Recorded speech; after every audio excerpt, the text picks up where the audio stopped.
Welcome to the Creative Plan Podcast Network. Join us as we share our favorite RPGs, one-shot games, tabletop games, reviews of items, and convention panels, and other exciting things that we run into from time to time. Sit back and enjoy the show. Hi, this is Kelly, aka Trixie from Ragnarok and Roll, a Scion to Ragnarok story, and Tilda Wimblewick from D&D Journey of the 5th Edition. First off, I would just like to say thank you to everyone for listening to our varied adventures, as well as for rating us on iTunes and rpgpodcast.com. If you haven't rated us yet, we would greatly appreciate it if you could. And if you're looking for more ways to support our efforts, we are now on Patreon, a great site where you can help us continue making more podcasts, as well as some special surprises for our patrons. If you can, please look us up at www.patreon.com/cppn. Every little bit helps. And again, thank you for listening. The history of cosplay, I should have done like fanfare next time. This is the first time we're doing this panel, so let's see how it goes. So my name is Jessica. I'm Jinx Cosplay. I've been cosplaying since 2001. Today I'm dressed as Academy Diva from Overwatch. So welcome. Hi everybody. I'm Lena. I'm going to start using this. I'm Thermo Sidekick. That's my new name. That's a good one. Thermo support. Thermo support. So we do thermo cosplay. Sam's the badass, and I'm her sidekick. I'm the She's a badass Robin too. to her Batman, which is awesome because she does all the hard work, But she's and I more just like- sit here and like. She's more like the Red Hood rather than just Robin. Yeah, I try. But yeah, we've been cosplaying since 2014, right? Yeah. So yeah.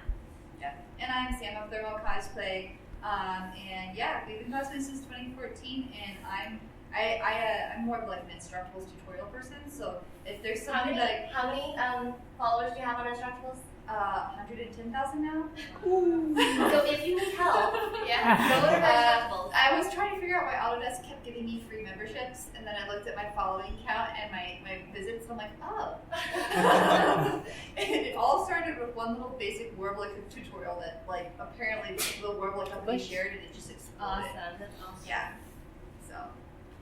All right. So based on this history of cosplay, we're going to go all the way up until the point that I cosplayed, and then I'm going to try and go into a little bit more personal experience, since by that point, cosplay's everywhere. Not personal, but yeah, I'll touch on the personal experience. So as you can see here, history of cosplay, we're going to go all the way back to, actually, I think it's 1939 is when the first cosplay happened. Yeah. These are some random pictures. I'm sorry they're so blurry. They're perfectly clear on my screen. So you can see throughout time how cosplay has evolved, and we're going to talk about it. So if you don't know what cosplay is, here it is. What is cosplay?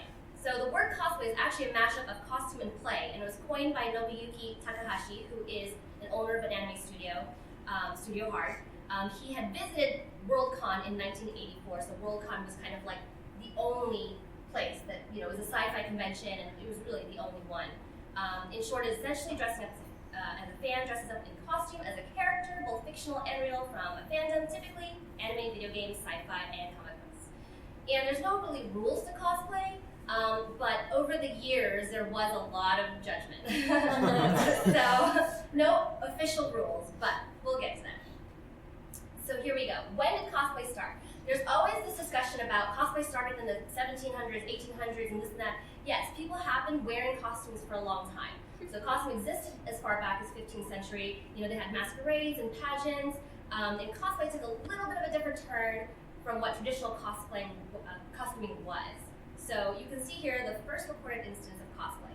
This is Forrest J. Ackerman and his partner Myrtle R. Douglas. She actually made both of the costumes, and they called them futuristic costumes. So they weren't a specific character. They were based on, the style of science fiction.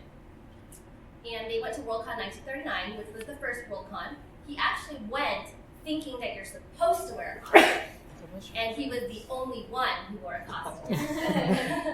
So good for him though, because he, him and his partner are pioneers. So going back to cosplay from the 19th century onward, costume became popular pretty much everywhere, featuring mostly generic costumes, kind of like your Dracula and your witch, generic costumes. They could be period costumes, national costumes, object concepts.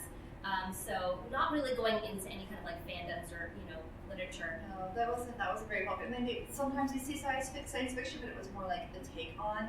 And they also, these two actually moved in their other two journalist friends. So then they're like, next year you're going to do it too. And they actually made costumes for them. And the next Worldcon, they all dressed up together as like a little group. That's how it happens, isn't it? Yeah, you just start gathering more people. Yeah, who here does cosplay? Okay. Now, did you start cosplaying just because you saw somebody do it, or did you have a friend that kind of roped you into it, or helped you get into it? Or are you the friend that ropes people in? Had a wife. There you go. I'm really your wife. That's usually how it starts. It's like somebody ropes you into it, or you see somebody else do it. You're like, I want to do that. So it's like a virus. Yeah, it is. It's the best virus. It's the virus that kills all the bad things in your life. So we're gonna kind of go over these quickly, the different decades of cosplay. So the first half of the 20th century. I'm surprised there's pictures actually, because There weren't a lot, but there are a few, yeah. but there are like barely pictures of anything in general, and now they've got pictures of costumes. So you can see in there's not really anything specific. We've got spooky witch looking thing, a cowboy, but it still had the same kind of atmosphere. So obviously, following Forrest and Myrtle, everyone started getting inspired, which, as you do, started dressing up as their favorite characters all at the future Worldcons, and they started making masquerades and contests, and then it eventually became part of the regular programming. Even the guests that they would invite would come in cosplay. So Forrest J. Agerman was invited to several of them. He always came in costume. Early Worldcon masquerade balls featured actually a band and dancing and food, as they do, in the 30s and 40s. Which, I mean, that needs to come back, because, food and dancing and fun, come on. You compete, and then we all party. Yes, yeah. I agree. Sounds We need to bring back the masquerade ball. Yeah. Yes. But back then, contestants would just walk across the stage, or they would just clear an area of the dance floor, so it wasn't a huge production. No, it's more than just showing off their work, and then they would move across. Yeah, no real. It was like a walk-on. That was it. Like a fashion show.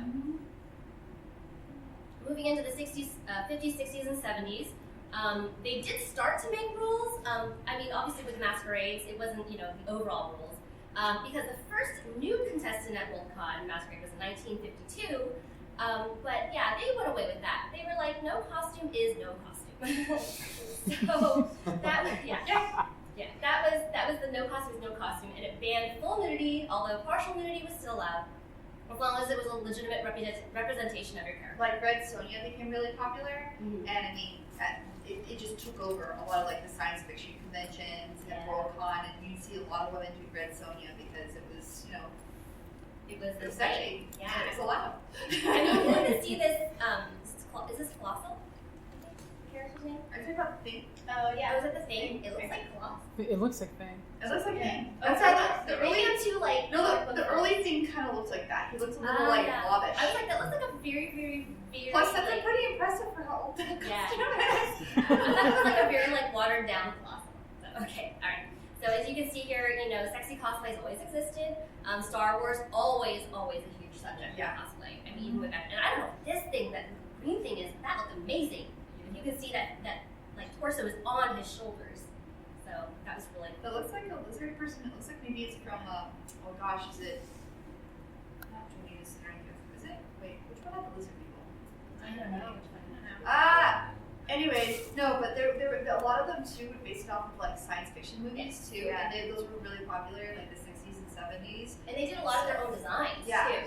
This would fit into the science fiction world. Think about the materials they were working with people. Yeah, I mean, what that there wasn't a thing whole lot is of made of. synthetic stuff like that. It actually looks like tile shards. Yeah, I hope that's not. It might be. They made their own textile. Yeah, that's true. So obviously, some other rules that were instilled at the 20th Worldcon. There was a blaster that fired real flames, so that obviously was banned, and that's kind of now a normal thing. We don't want to burn things down. Somebody was had a costume completely made out of peanut butter. So those were kind of things.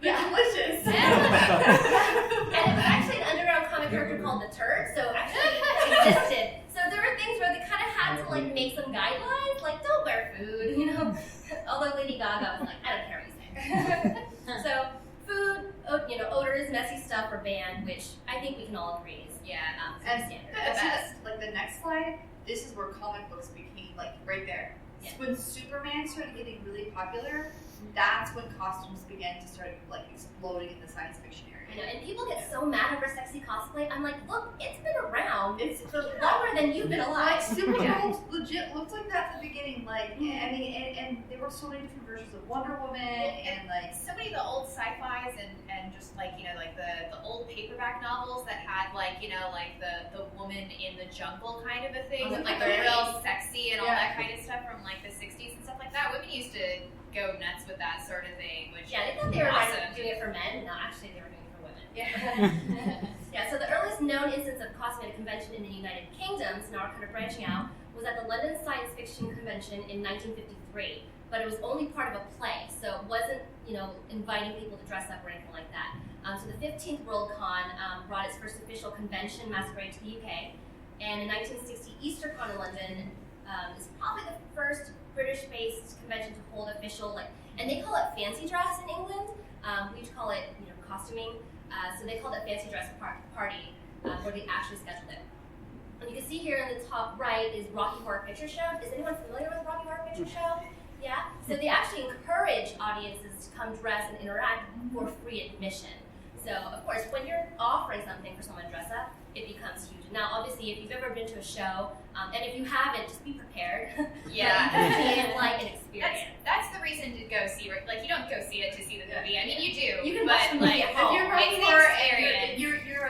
you're a virgin to seeing their show. Yeah. Be Oh, If don't you've tell ever them. tried to watch the movie and you're like, why does everybody like this? Go see the live Yeah. show. People go nuts and it's all fun. about the live stuff. So now we're getting to 1970, San Diego Comic-Con. As we know it now, is probably, I believe, the biggest fan convention in the world. Except for Japan. Japan has one that's yeah. pretty huge, Okay. yeah. But obviously, if you say San Diego Comic-Con to anyone at a convention, they pretty much have heard of it. When it started, it was called Golden State Comic-Con. It was a 3-day event held at a hotel in 1970, and they actually had held a smaller event a few months prior to kind of get a feel. So it was a 1-day fundraising event, and then it went successful, and they went into their 3-day event, which I think is amazing because they're like, here's our first con for 3 days. So that's pretty. People were like, yeah, this is awesome, let's go. Pretty ambitious, but obviously it worked. So their first con had 145 attendees. Forrest J. Ackerman was a guest, of course, because he's huge still. And after one more name change, they did San Diego West Comic Con. They stayed with the San Diego Comic Con name. By the late 70s, attendance was already topping out at 6,000 people. So that is quick growth. That's Yeah, super and now San Diego Comic Con sees anywhere from 170,000 to 200,000. It always is going to fluctuate because you have on years and off years, but like 200,000, I think their max is 250, wasn't it? Yeah, because they've been talking about moving it because Well, they could sell out, so they like cap it. There would be more people. Yeah, and that's out. the thing too is they've had to start like reducing how many people they can allow in due to city restrictions and the problems that San Diego's been having and putting more In the pressure on them. convention center, Yeah, like fire code, little things. little things like people maybe not dying. you're going to see an awesome picture here later that will blow your mind. So SCCC's first masquerade ball was in 1974. It's Vampirella. Yep, and the winner was actress Ricky Stevens, dressed as Vampirella, and Forrest J. Ackerman, of course, is the creator of Vampirella. Now, a photographer saw Stevens in her Vampirella costume, and that kind of led her into becoming an actress. It led her for a non-speaking role, and then she went on and on from there. And she actually attributes winning this contest to her acting career. So, again, people are always like critical of cosplay celebrities, but hey, she might be the first one. So, yeah. And I mean, if it gets you a job, sweet. Yeah, exactly. And again, and this costume is still worn today. There are people, I mean, this is probably one of the most popular ones, and every time I see someone doing it, I'm like, you are brave, it's so cool. And I really hope you know what fashion tape is. It's just like, yeah. Yeah, so that was incredible. I mean, she wasn't an actress at the time, obviously. So yeah, I mean, there are people now that can attribute cosplay, that started their career, and they were doing it in the 70s. So here we go. So we're going to move on to Japan in the 80s. As you know, Japan popularized cosplay. So college students have been dressing up as their favorite character since the 70s, so they've been doing it for a long time. Of course, when Takahashi came back from Worldcon, he wrote an article about it, and he has these pictures. This isn't his article, but this is a clearer picture of another article. In the center, you can see, was astounded by how many people were in costume. And he encouraged people in Japan to do this. So he wrote a call to action. You must now cosplay. Look at these Americans. It needs to happen. Yes. And of course, being, head of an anime studio, he's like, good marketing. Yeah. Hey guys, dress up as my characters. Yeah. Buy more comics. And we get free advertising. Yeah, I mean, that was super smart. I mean, it took a couple years for it to actually, catch on, but he started it there to make it popular. Of course, like I said, they've been doing it for a long time. There was no name attached to it. So when he coined the cosplay name, there it was. It was born. So let's see here. Oh, and then at this time, Gundam was released and Urusei Zero was released. If you guys know Inuyasha, Ranma 1/2, it's the same creator of Urusei Zero. That's actually neat because you can see that this cop character is still popular with a lot of And it's people. been around 81, was that right? There was somebody dressed here as the other day. When I was in Urusei Yatsura, there was like 81 or 82, it was early 80s. Yes. Really early. Yeah. And that actually helped move the cosplay movement. I'm not sure why. I couldn't find out why, but I mean, they're awesome. I love those animes. It's their hair color. Come on. Yeah. Sweet. Yeah. I want green hair and purple hair. And I think that's about the time that anime started doing the crazy hair colors Yeah. too. Yeah. It was right in the They were 80s. transitioning to it. And they started being a lot more vibrant. Because 60s and 70s was all brown and black hair, or sometimes white. Yeah. But And it they were was wearing more normal clothes. They were wearing too. normal clothes. By between 82 and 87, there was this huge just change in stylization, and it exploded and it branched out in all different directions, and it was really cool. Yeah. So I can see why that maybe cosplayers are sweet. This is all had that moment, right? You see something, you're like, I want to cosplay that. It's like, oh, that's going on the list. It's too long, but it's going on the list. The list is no more! Stop it! All those memes you see that are my cosplay, another cosplay. God, they're so true. Yeah. I'm just why? And there was even a manga artist, Junichi Nakahara. He actually encouraged this by providing full body fashion illustrations of his characters. So you'll see this a little bit later. And he even would make items that the characters would wear that people could purchase, because he was also a fashion designer. And that is how you make money. Yes, so he was an entrepreneur. Yeah. Because that didn't become popular until much later. So, but back in the 70s and 80s, as you can imagine, it was really difficult to obtain anime. There wasn't so much overseas trading. Obviously, there was no internet. You basically set a friend in Japan, they grab a whole suitcase full of stuff, and then they brought it back. Yes, I mean, typically at your conventions is where you would see anime. Yeah. And probably the only time you might watch it. Yeah. So those were that's why those were so. Even in the 90s, Yes. I was still pretty young, but I started getting it from specialty shops. That the guy would literally leave for a week, once every quarter, and his shop would be closed for that entire week. He would get 2 suitcases full of stuff and come back and restock his shop. So if we go into the 90s, as Sam was saying, that's when anime started being, imported a lot more. We saw Ranma 1/2 was Ranma 1/2 who is the same creator as Urusei Yatsura, so we can see that these are really popular. And this is Dragon Quest and Samurai Pizza Cats. Do you remember Samurai Pizza Cats? Oh my gosh, I forgot about that. Yeah. That was adorable. And of course, Sailor Moon. Yeah, Sailor Moon. But these three, so in the 1990s, it was basically when anime reached mainstream popularity in the US market, and they were more called Japanimation. Yeah. Manga and anime came a little bit later. They knew it as manga and anime, but they just kind of grouped it all as Japanimation.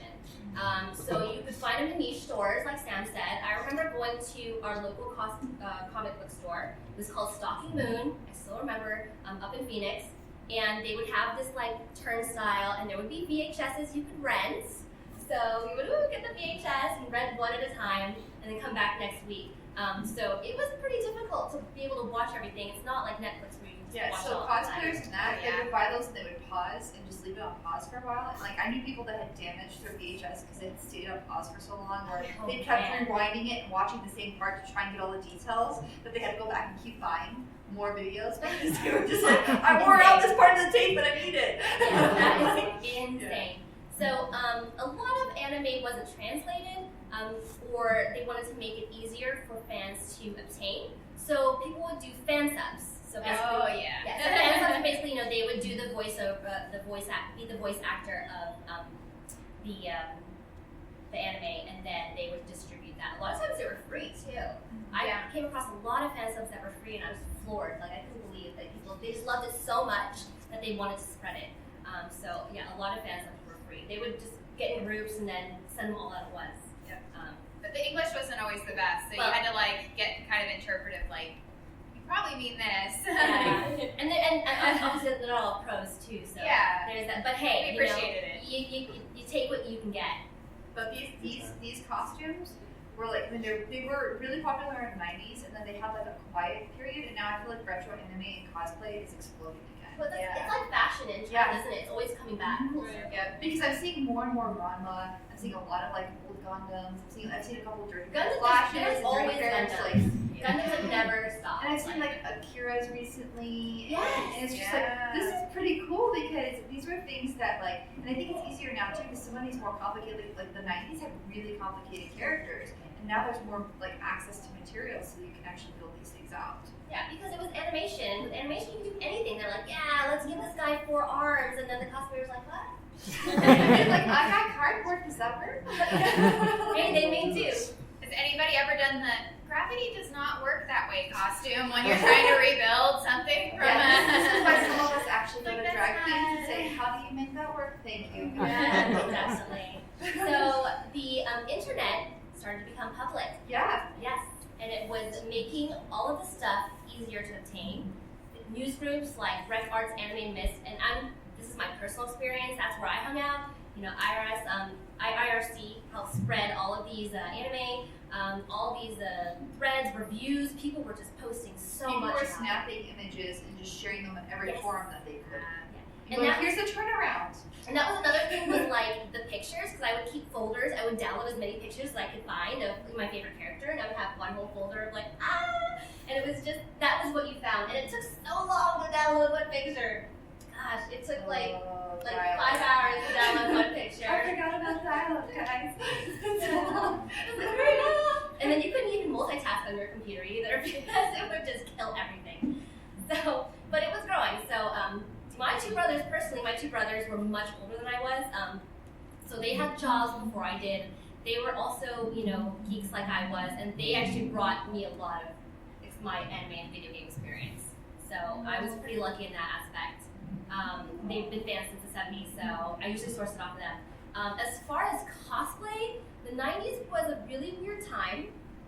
I'm not sure where it was in other parts of the world, but in the U.S., it was a transition. People were kind of adapting to all of this new information and everything they could find, and it was a little bit elitist, I do have to say. So, not a fancy time. I really couldn't find anything on the 90s. I even found threads that are like, what happened to the 90s? And people just gave their personal experience, because there really wasn't much going on. Yeah, and a lot of the cosplay that was going on in the 90s too, people kept it to themselves, and now they market it, because some of them have become so big that it's their business, and they come back and they take those images from the 90s, they're like, oh, look at this retro stuff that I had, and then they reintroduce it, and fans really like that. It's like, oh my gosh, wait, you've been doing it this long? That's really cool. But you're right, it's so hard to find cosplay images from the 90s. It's really bizarre until you get to the late 90s, closer to, I'd say 97, 98, 99, closer to the 2000 mark. Then you find more, but between 90, between 89 and 95, 96, there's just this blank space. But the 90s was a lot of gatekeeping in general, too. Yeah. I feel like this is about the time that booth babes started becoming a thing, which actually is funny, because I feel like now that's really petered off. It's not nearly as much of a thing, but conventions were starting to become more popular, but they were, a little bit pigeonholed for only a certain group. Not super, but I think that falls into that elitist thing, so they were trying to market to certain people, and it's kind of drawing more crowds. Just like social media, you end up with in an echo chamber. So the more of these kind of people that are showing up conventions, the less other people are wanting to show up. And I'm glad we fixed that. Now all the people are at cons again. Yes. And as she mentioned, booth babes. I mean, they're actually quite controversial, because at first they were models who knew nothing about the material. But we'll get to that a little bit later. So that's what they started with that. So transition phase in the 90s. So now we're going into the 00s. Early 2000s. I wanted to keep the same like pattern as like, well, actually I said 1990. Okay, never mind. Okay, so the 2000s. I actually started in 2001, like I said. And as Sam mentioned, this is kind of when the late 90s, early 2000s, where it started really gaining a lot of momentum. More people companies realized they could profit off of it. Yes. Yeah. So more people were getting online. They were still using fake names though. Like, I don't know if anyone was online that long ago where you didn't tell anyone your real name. Oh yeah. That's weird. They still had handles. Yes. And it wasn't even like ThermoCosplay or Jinx Cosplay. It wasn't like that. It was like Joe of the Sahara. Yeah. It was something really weird, so you just didn't know who they were. Like I actually when I was on the internet at 13, I had to use my brother's handle, and his was Roquefort cheese. Some people would call me, hey Roquefort, and I'm like, no. Sorry. So I would make my own like signature, like Jinx. This is Jinx. I've been using Jinx for so long. But yeah, the internet was a really fun and interesting place back then. I still have fond memories of early internet. So cosplay.com actually started in 2002. Has anyone been to cosplay.com? Yeah. No? Wow, really? If you go, it's interesting to go there because you can like watch how it's grown and changed. Like you go all the way back into its If you can archives. find it, there's so many. Oh, you go to cosplay.com, scroll all the way down to the bottom, look at their site map, and find their archives. It's really cool. Yes. And it's basically like it's a message board because it's been around since that was really a lot of things. So it's a good place to like get people's take on like, hey, how did you figure out how to do this? And how did you figure out how to do that? And I think now a lot of us end up using like the RPF, the Replica Prop Forum, and some other. And there's so many resources out there, but it's still a pretty good resource, especially for animating type stuff. Yeah. So message boards were huge back then. That was basically the only place. Well, and like IRC was still around. That was like the most popular place to converse with other people. I remember being on those forums, learning so much. Making friends. There was a lot going on on cosplay.com. I think now it's kind of just become like a museum of cosplay because there's not that much going on there, like she said. But when I saw it grow, they started having shops pop up. And then people could start selling their own stuff on there, and it was really a pioneer in cosplay websites. And it was kind of really like Samsung, the only source for cosplay. Yeah, and it was also international, so it was like global. Yes. So you could communicate with people all across the world, which was really helpful because some people had more access to things that you didn't. Yeah, absolutely. So I mean, it was really cool. All of a sudden, you're like, ooh, I have a friend in Europe or whatever, giving me cosplay tips. I would like to just I realized that I skipped over this because I wasn't sure quite where to throw it, but can we all give a shout out to all the Trekkies out there who have been doing this forever and never get any love, and they were doing it when it was totally not cool, and they're like, screw you, I'm still gonna do this. I love them so much for keeping that alive, but then I feel like they were also a really good mecca of, because I feel like we were seeing a lot of cons become a guy space. Not completely, but they were kind of doing that, and the Star Trek forums and the sci-fi forums really seem to maintain a co-ed, and even kids and stuff like that. I feel like they maintained that even when the regular Comic-Con started to get a little bit pigeonholy. So, love my Trekkies. I mean, I'm sorry. Because obviously, fandoms, comic books, video games were always marketed to men. Back then, they never expected women to be interested in it. And obviously, we see this trend kind of go away. So as you can see here, pictures up here. When you cosplayed back in early 2000s, there were probably 5 different styles of wigs. Those are 2 of them. This is the most popular, the middle, the Godiva, because obviously it was so long, so we cut it to the length that you needed. The qualities were pretty low. But you could paint them and dye them and spray them. Yes. Yeah. So, and I'll get to that one next. And then the boots, those are my boots. A lot of times if you needed those crazy looking shoes that are in the anime and manga were usually dancer and stripper shoes. So it was a little bit weird when you went into the dance store or, the lingerie store looking for shoes. I just need shoes. So there were very, very limited resources. There was actually an anime called Cosplay Complex that was released as an OEB series. I think there were 4 or 5 episodes in 2002. So even then, Japan was ahead of us, even though we had started it. But Japan was way ahead of us in terms of cosplay. So it follows this girl doing cosplay competitions. I've actually never seen it, but now I need to. So that was kind of incredible that anime kind of took a full circle back. So yeah. So back onto limited resources. The all-magical Sharpie! Sharpie! Yes, so obviously limited resources and limited varieties. I can't even remember where I got this wig. I can't remember at all if I had ordered it or bought it. But yeah, so the wigs only came in like 7 different colors. So if you wanted a certain color, you colored it yourself with Sharpies. We didn't seem to think of anything else better. So, for example, the long curly wig in the center is my sister. She would kill me if she knew that I put her in this panel. Trying on my wig that I had just purchased, and on the right, as you can see, what I turned it into. And that's basically what cosplayers had to do. We had to take whatever it was and make it into whatever we needed it to. It's not like today where you can just go and click buy, everything's already styled. And that was more trial and error.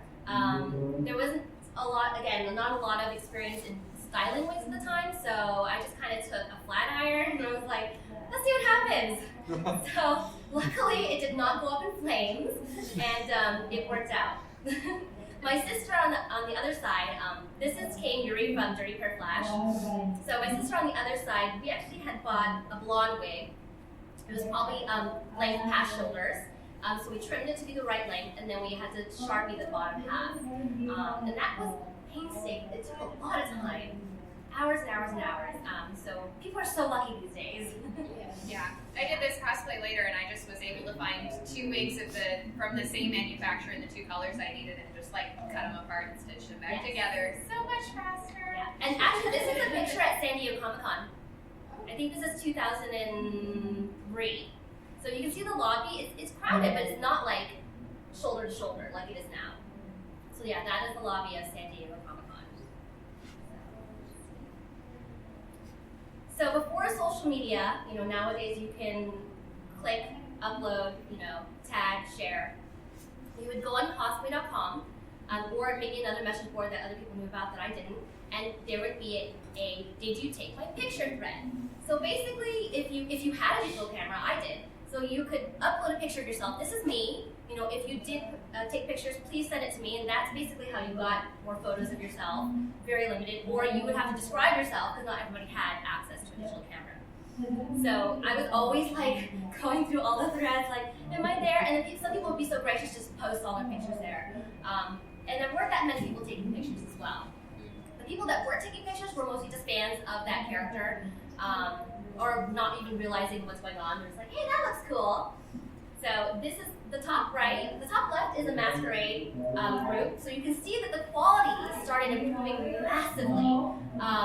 As you know, the masquerade at San Diego Comic-Con is one of the biggest and most competitive costume contests in the world. So that even became a huge thing. We were still lining up to get into the masquerade back in the early 2000s. So it was always the thing that you did when you went to San Diego Comic-Con. Obviously, you can't take pictures of that and share it. You would always have to wait for all of those to be uploaded. This was also when you would meet like friends that you met online, which is always like a weird thing. So that was starting to become a little bit more popular in the early 2000s. Let's see, the bottom right corner is from Anime Expo 2002. So it looks very, very bare there. The middle one is me and this really cool demon girl. I was like, whoa, she's way ahead of her time. That is Phoenix, what do they call it? Phoenix Cactus Comic-Con 2004, when they used to hold it in the Mesa Hotel. Yes, as you know, it is now Phoenix Fan Fusion. So that was pretty tiny too. I was like one of like 4 people dressed up there in my Battle Lum outfit, and yeah, but it was a great experience. And on the far right is another Anime Expo costume fashion show. So that was just a walk-on.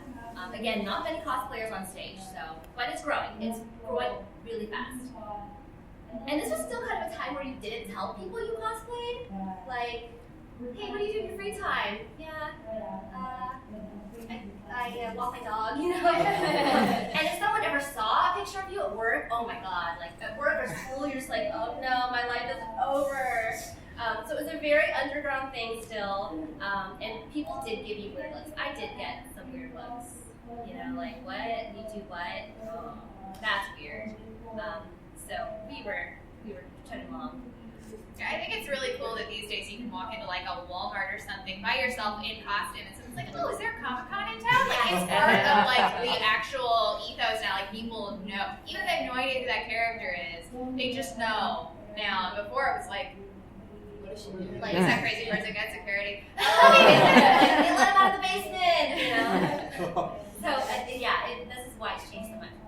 So, World Cosplay Summit, has anyone heard of World Cosplay Summit? Yeah. Like, the biggest costume contest in the world, obviously it's called. Amazing. So, it started in 2003 and only had 4 participating countries. Japan hosted it, of course, France, Germany, and Italy. So as you can see, Europe was kind of growing in the cosplay scene quickly as well. At this point, Japan is like already got cosplay pros. They're just like the rest of the world doesn't have any idea what's going on. But yeah, it was amazing. I couldn't find any pictures from 2003, but with just 4 countries, I really want to see actually what it looked like.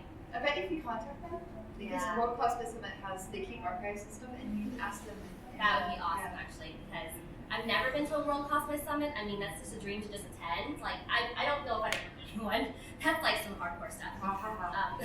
Yeah. I mean, these people spend a year planning, and then they have to compete at a local competition, where they have to travel somewhere in the U.S. that has a World Cosplay Summit preliminary, and they get their preliminary standing. They do additional work to their project, and then they travel to Japan, and then they're basically put on tour for an entire week. And then they compete. There's 3 rounds, so it's insane. It's insane. But if you win, holy crap, the prizes and the money! It's like it's a lot of the times it's equivalent to someone's salary. Yes. And by this time in Japan, they already had cosplay idols. Mm-hmm. So there were already people, that were like big cosplayers that they were already inviting to their, events and stuff. So they were definitely ahead of the US. Yep. So as we go into the late 2000s, there was a huge change. Companies started realizing, wow, cosplay is really popular, and started developing products specifically for cosplay. And this blew my mind. I was like, whoa, so I don't have to make everything from, a block of foam. So yeah, it was incredible. CosplaySupplies.com. I couldn't find do you know when they started cosplay.com? CosplaySupplies.com's been around, I think, a little over 10 years. Yeah. I think it's 10 years now. I want to say it's 2008 or 2009. Yeah, that's what I thought. So you could go here and buy stuff again. They would take a while to ship. There was no Prime one day. Like, there's actually Cosplay Pros in Arizona that started about 2 years ago now, 2 or 3. And they are local to Arizona, and they provide all the materials, like almost all the materials that Cosplay Supplies and more will do. And they have their own version of like thermoplastic and stuff. So even some states have their own like local cosplay shops and material shops, and it makes it easier to acquire what you need. Yeah, that was pretty awesome. And Arta wigs. If you are a cosplayer, Arta's kind of like the Mercedes-Benz of cosplay wigs. They started, doing pre-styled wigs that you could order. Obviously, they upped the game, had better quality, higher wigs that you can part them in any direction. Yes, higher quality wigs in the crazy colors, because you can really only find those in, the natural colors for like the women that would wear it or whatever. So they really changed the game in wigs, and they even started making fully manufactured costumes. As you can see, Easy Cosplay, their logo is everyone can cosplay, which is beautiful. You could buy your full costume there. More people were, eager to start, because if you can't sew or you can't, I know a lot of people get discouraged because I can't do anything. Like, well, guess what? Now you can buy it. Yeah. Although it was still kind of taboo to wear a bot costume. Like I said, the elitism is going away, but it still kind of was there. Yeah, and I think it's just because some people are like, well, I started back then. I'm like, that's okay. That's your own personal preference. As this becomes more popular, Black people enjoy it too. Yeah, so there was also cosplay. Plus, I gotta be honest, guys. No bot costume's perfect. You're going to have to make repairs. You're going to have to tailor it. If you're tall, good luck finding something that doesn't show off your bottom half. If you're short, good luck trying to get it to fit your torso. Sam always has that problem. I'm pretty much not busty, but I have really like curvy hips. So I put it on, and I know I'm always going to have to add 2 to 3 inches to the hips, and I'm going to have to do 2 to 3 inches out of the top. So I just take what I took out of the top and put it at the bottom. She's so amazing at that. You just look at it and you're like, I know what I need to do. That's amazing. So yeah, you can buy it online, and Warbler. So Warbler's been around a very long time. It actually started as a material in steel-toed boots. And it's non-toxic. It self-adheres. It has a low heat activation rate, which is great, so that people can work with it a little bit faster. Yes. So advanced materials were becoming more accessible. Yep. So it just changed the face. And there's so many different kinds of like after Warbler came out, other people realized, hey, this Warbler uses wood pulp. Well, now like Tandy Leather uses leather pulp, and like there's different products that are thermoplastics now. They realize they can take these scraps and materials that they have left over, they can recycle them, mix them with some adhesives, and turn them into thermoplastics. Yes. So now we move on to Yaya Han. Has anyone heard of Yaya Han? Yes. Some people call her the queen of cosplay. She never coined that term herself. She is tiny and the sweetest person in the world. She is. She's awesome. Yeah. So she started cosplaying pretty early as well. I even remember asking her about her lum wig. She's like, I can't even remember where I got it. So you can see that's still a popular costume. That's why I chose it. But she actually knew, kind of like, took the initiative to market herself, improving her skills. She started commissioning costumes. She doesn't commission costumes anymore, using professional photography. So she really, really grew fast. And the fans did that. She didn't do it. This is how it always happens. The fans did it. And she started, I first found her on cosplay.com. So whether you like it or not, she's a pioneer in cosplay. I know there's a lot of controversy about her. I just say that if you're jealous, it's just because you can't be as cool as she is. So I think it's amazing. Speaking of, we come to Jessica Negri, and she's obviously also very controversial, way more than Yaya Han was, because she shot up in popularity like overnight. So as you can see, so Jessica's really smart. What she did is she actually targeted the military, and she started making calendars. And she made a bunch of money, and then she started branching out from that money and creating different, more complicated outfits and started competing. And then she got sponsors. So she figured out who her best target audience would be, and then grew from there. super smart. Super smart. If anybody has not known or worked with military people, military is full of a bunch of nerds, and it's awesome. Yes. Like I feel like the military is disproportionately nerds, and it's so awesome. Yeah. So Jessica showed up at San Diego Comic-Con 2009 in her sexy Pikachu outfit, and it's not like it hasn't been done before, but she was in the right place at the right time, and she just went viral. From that point on, she had grown a fan base. She was voted to be Lollipop Chainsaw's official mascot as Juliet Starling. And here's the thing: is that was at PAX. And when we talk about booth babes, again, I mentioned that they were usually models. So obviously, when fans went up, like, "Oh my God," talking about all this stuff, and they're like, Jessica knows what this is because she plays that stuff. Yeah. So they kind of started transitioning out models completely. So booth babes were kind of being transitioned out. At PAX, there was a very strict no booth babes rule. So when they came with Jessica Negri, that was also very controversial. Even though she was, a legit geek and was hired and is a cosplayer, very, very skilled cosplayer, people just hated it. Yeah. And especially when she came out with I don't know if you're familiar with this game, but her second outfit is like a pink catsuit with a zipper all the way down. So they actually asked her to go back and change.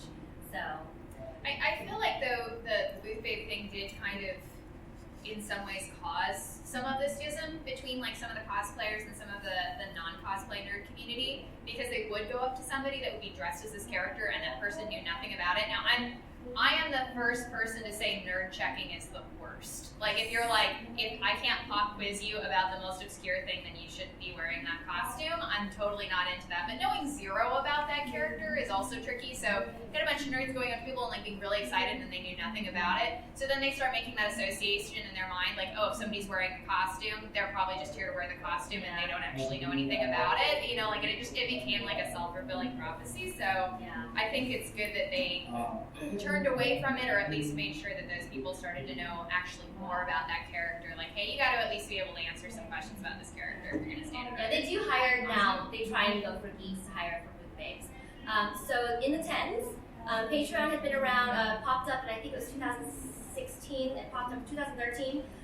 So people started monetizing their cosplay. More and more people were monetizing it, building their fan bases, getting invited as guests.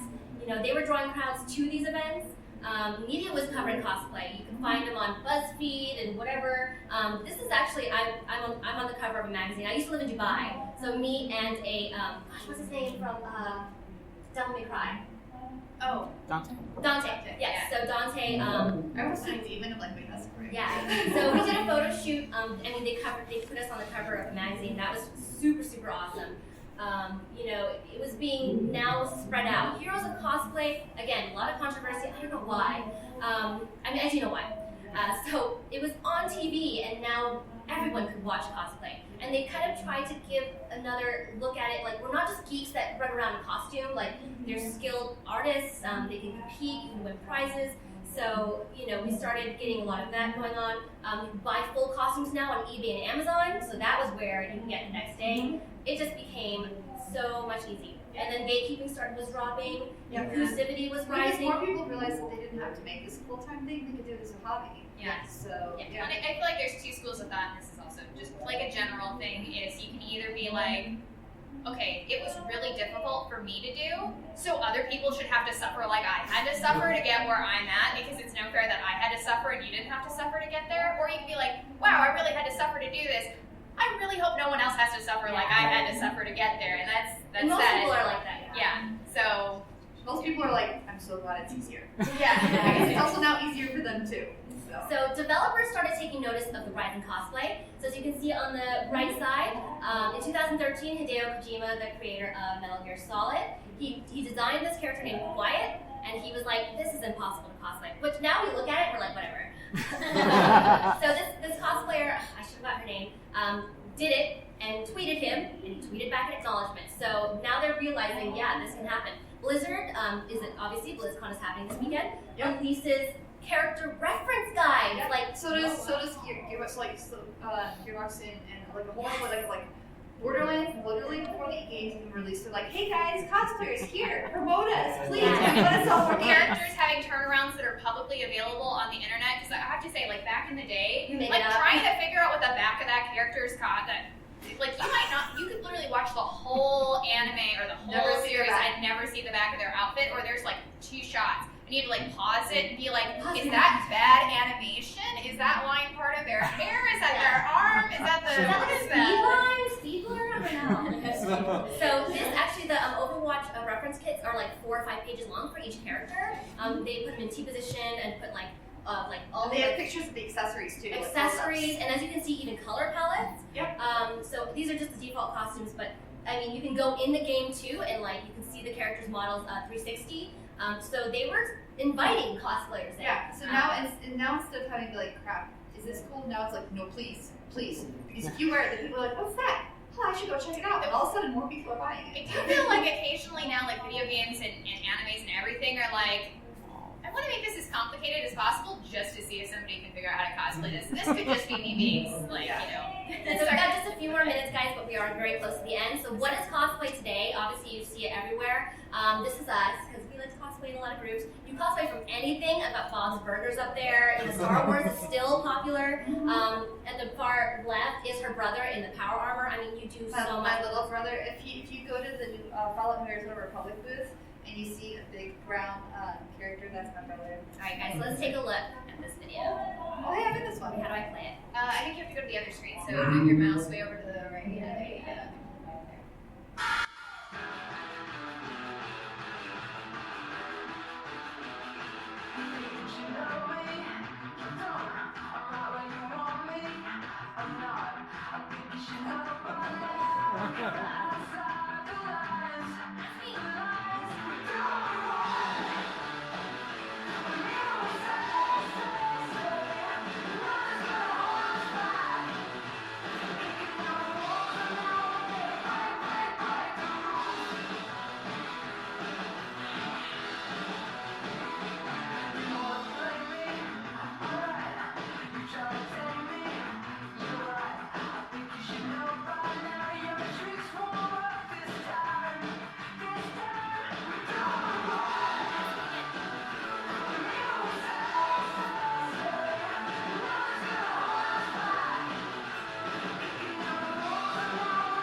it's amazing. It does everything. You can be anything. People even put their skills into it. So the guy that did I can't remember his name, but he's actual martial artist.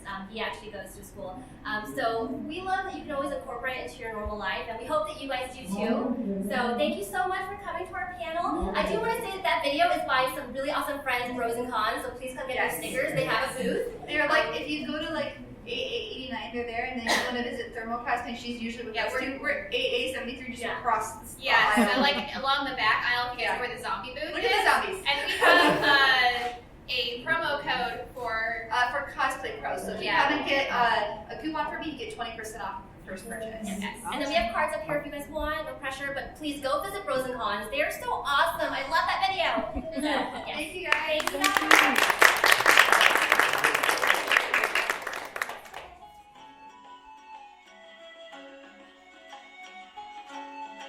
Thank you for listening to the Creative Play and Podcast Network.